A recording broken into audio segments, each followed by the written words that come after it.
నమస్కారం ఉదయ్ గారు. నమస్కారం మేడం. ఎలా ఉన్నారు సార్? చాలా బాగున్నాను మేడం. చాలా మంది నేను చాలా బాగున్నాను సార్. చాలా మంది యంగర్ జనరేషన్ కి ఇంటర్వ్యూస్ కి అటెండ్ అయ్యే వాళ్ళకి కావచ్చు, వీళ్ళందరికీ పర్ఫెక్ట్ గైడెన్స్ అందిస్తూ ముందుకు వెళ్తున్నారు. That's so great of you. ఆ విషయంలో ఇందులో భాగంగా చాలా డౌట్స్ సార్ అడగాలని అనుకున్నాను. అయితే ఎడ్యుకేషన్ కంప్లీట్ అయిపోతుంది, ఇంజనీరింగ్ ఆర్ డిగ్రీ ఏదో ఒకటి కంప్లీట్ చేస్తారు. వాళ్ళకి వచ్చే క్వశ్చన్ నెక్స్ట్ ఏంటి, ఇది ఒకటే నెక్స్ట్ ఏంటి అని పాట పాడినట్టుగానే ఉంటుంది. తట్టుకోలేరు ఆ క్వశ్చన్ అడిగినప్పుడు. ఇప్పుడే కదా ఎడ్యుకేషన్ కంప్లీట్ అయింది, సో ఇంత సతాయించేస్తున్నారు కాబట్టి ఏదో ఒక జాబ్ జాయిన్ అయిపోవాలి. ఈ ఆలోచనలో చాలా మంది బ్యాక్ డోర్స్ వైపు వెళ్తూ ఉంటారు. తర్వాత కాంప్లికేషన్స్ ఎన్నో ఎదుర్కొంటూ ఉంటారు. వీటి గురించి మాట్లాడదాం సరే. Definitely madam. ఇక్కడ విషయం ఏంటి అంటే, బీటెక్ చదివేటప్పుడు మెజారిటీ పీపుల్కి ఏంటంటే గైడెన్స్ ఉండదు. ఏం చేయాలి, ఎలా చేయాలి, ఏం చదివితే ఎలాంటి జాబ్స్ వస్తాయి, ఏ కోర్స్ చేస్తే ఎలాంటి జాబ్స్ వస్తాయి, ఏ ఎగ్జామ్ రాస్తే ఏది అవ్వచ్చు అనేది అవగాహన ఉండదు.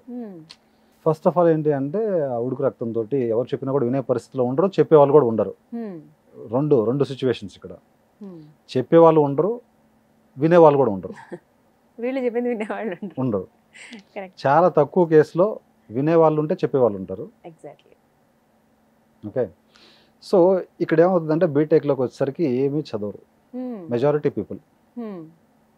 బట్ డెఫినెట్గా ఏంటంటే, రైట్ ఆఫ్టర్ ద బీటెక్ అయిపోయిన వెంటనే జాబ్ కావాలని కోరుకుంటారు.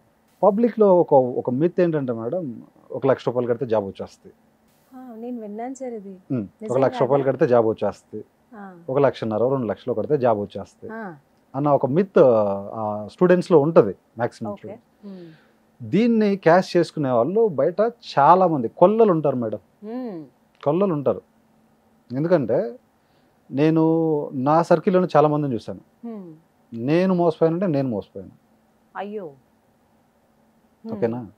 ఇక్కడ ఏం జరుగుతుంది అంటే, ఎక్కడో రేర్ కేసులో ఒక పర్సన్కి ఇంకొక పర్సన్ ఎలానో జాబ్ ఇప్పిస్తాడు. అతనికి ఇప్పించాడు కదా అని చెప్పేసి, అది రేర్ కేసులో జరుగుద్ది. అతనికి ఇప్పించాడు కదా అని చెప్పేసి మిగతా వాళ్ళందరూ అతన్ని నమ్ముతారు.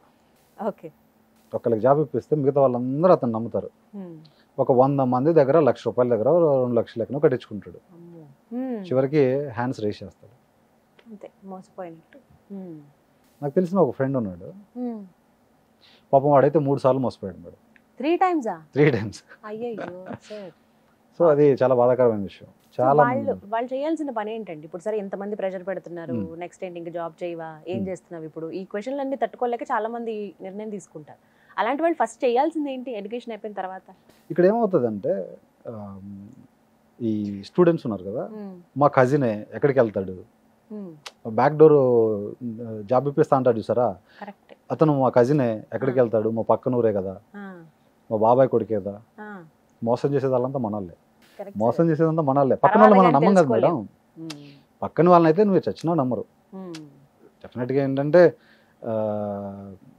పక్కన వాళ్ళకి మనం రూపాయి ఇవ్వాలంటే 1 కాదు 100 సార్లు ఆలోచిస్తాం. మన వాళ్ళే మనల్ని మోసం చేస్తారు. అది గుర్తుపెట్టుకోవాల్సిన విషయం.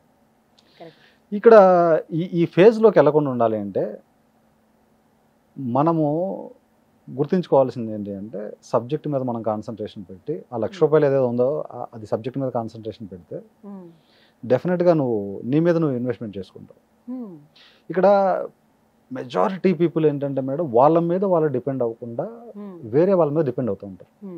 వేరే వాళ్ళ మీద డిపెండ్ అవ్వడం అంటే ఏంటి, నాకు వేరే వాళ్ళు జాబులు ఇప్పిస్తారు, ఇంత అమౌంట్ కట్టితే ఇంత ప్యాకేజ్తో జాబ్ ఇప్పిస్తారు అని వేరే వాళ్ళని నమ్మేయటం.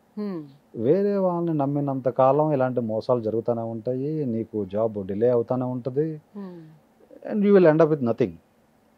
ఏదైతే ఆ 1 లక్ష రూపాయలు 1,50,000 2 lakhs వేరే వాళ్ళ మీద ఇన్వెస్ట్మెంట్ చేయాలనుకుంటున్నావు, వేరే వాళ్ళకి ఇద్దాం అనుకుంటున్నావు, అవి నీ హాస్టల్ ఫీజెస్కో, లేదంటే నీ కోర్స్ ఫీజెస్కో, లేదంటే ఇంకేదన్నా మంచి కోర్స్ చేయాలనుకుంటే వాటికి సద్వినియోగం చేసుకుంటే నీ మీద నువ్వు ఇన్వెస్ట్మెంట్ చేసుకో.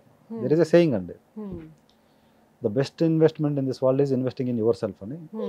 మన మీద మనం ఇన్వెస్ట్ చేసుకోవటమే బెస్ట్ ఇన్వెస్ట్మెంట్. మన మీద మనం ఇన్వెస్ట్మెంట్ చేసుకోవటం వల్ల మనం పెట్టే ఇన్వెస్ట్మెంట్కి బెస్ట్ ఇంట్రెస్ట్ కూడా వస్తుంది. ఓకేనా.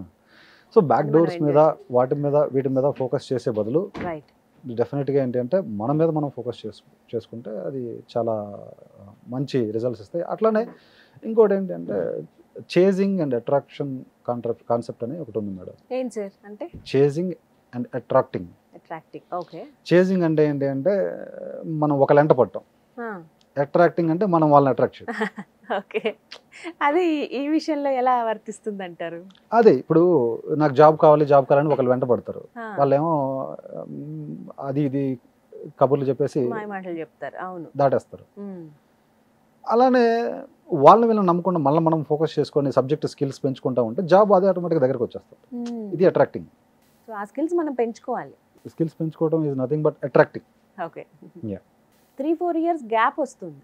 ఇలాంటి వాళ్ళు మెయిన్ బ్యాక్ డోర్స్ కి వెళ్ళడానికి ఇష్టపడుతూ ఉంటారు. అంటే ఎక్కువగా వీళ్ళే ఉంటారు కదండి. వీళ్ళకి ఏంటంటే మేడం పెళ్లి చేసుకునే టైం వస్తుంది. ఆ టైంకి పెళ్లి చేసుకునే టైంకి వస్తుంది. ఇంటి దగ్గర రకరకాల ప్రయత్నాలు చేసి ఉంటారు సార్ పాపం. ఎన్నో ఇంటర్వ్యూస్ కి అటెండ్ అయ్యి చదువుకున్నది ఒకటైతే చేసేది వేరే జాబ్, మళ్ళీ అక్కడ సాటిస్ఫాక్షన్ ఉండక ఇబ్బంది పడుతూ ఎలా అయినా సరే మనం ఐటీ ప్రొఫెషనల్ అవ్వాలి, ఐటీ జాబ్ సంపాదించాలని అక్కడ వెళ్తారు సార్.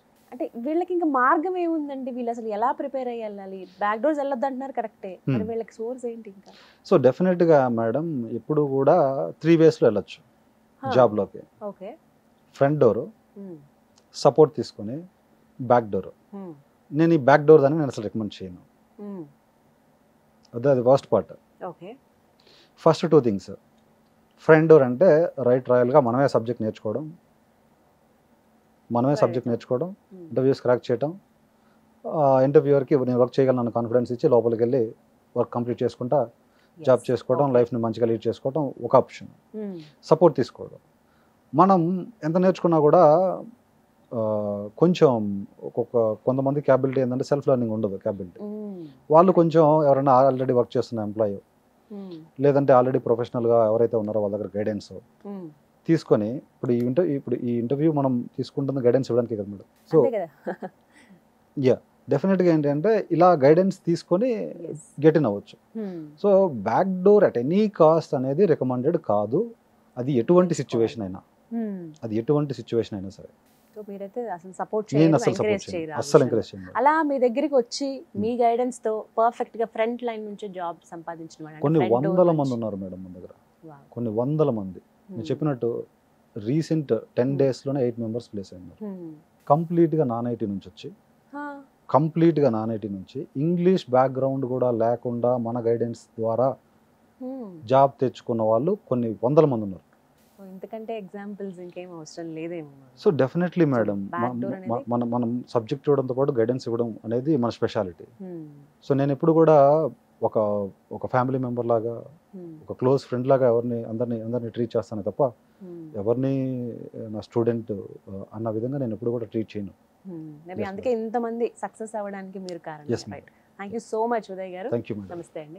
సో విన్నారు కదా, ఒక ఫ్యామిలీ మెంబర్ లాగా ట్రీట్ చేస్తారు వారు. ఇప్పటివరకు మీరు చాలా ఇంటర్వ్యూస్కి అటెండ్ అయ్యి ఉంటారు, ఎన్నో సంవత్సరాల గ్యాప్ వచ్చి ఉంటుంది, మళ్ళీ ఐటీ వైపు వెళ్ళాలనుకుంటారు. ఇలా రకరకాల ఆలోచనలు ఉన్నాయి, భయం, ఆందోళన, బ్యాక్ డోర్స్ ఆఫర్స్ రావటం, ఎన్నో లక్షలు ఖర్చు పెట్టుకోవటం, ఇవన్నీ పక్కన పెట్టేసేయండి. చక్కగా మీకు ఒక నెంబర్ నేను డిస్ప్లే చేస్తున్నాను, ఉదయ్ గారి దగ్గరికి రండి. ఫస్ట్ వారికి కాల్ చేయండి, అపాయింట్మెంట్ తీసుకోండి. మీ పేరెంట్స్తో పాటు చక్కగా రండి, వారిని కలవండి, మీ ఒపీనియన్ షేర్ చేసుకోండి. ఎంతవరకు పాసిబిలిటీ ఉందనేది వారు చెప్తారు, ఎక్కడెక్కడ అవకాశాలు ఉన్నాయి అనేది కూడా వారు చెప్తారు. అంటే ఒక పర్ఫెక్ట్ ట్రైనింగ్తో పాటు గైడెన్స్ కూడా మీకు అందిస్తారు.